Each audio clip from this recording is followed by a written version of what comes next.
Hello everybody, let's learn how to write numbers today. We're gonna learn how to write numbers from 0 to 9. Let's start with our first number 0.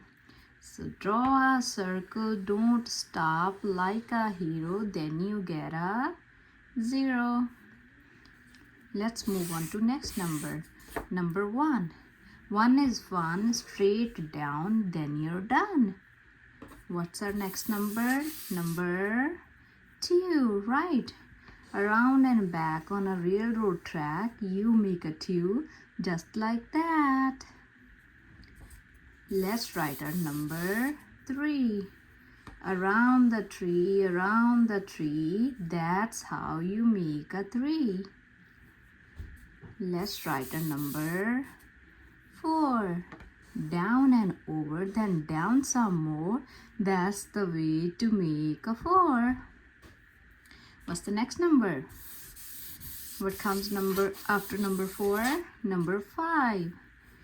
Go across, then take a dive around the bend, and that's a 5. Next number, roll a hoop and make a loop. Just that quick, you made a 6.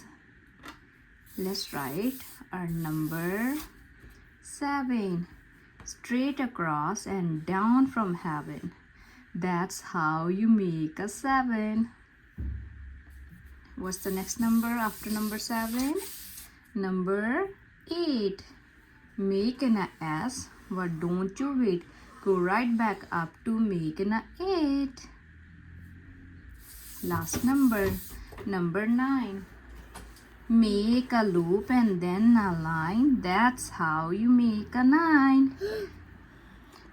So we learned from number 0 to 9 today. I hope you enjoyed the video. Thank you. Bye-bye.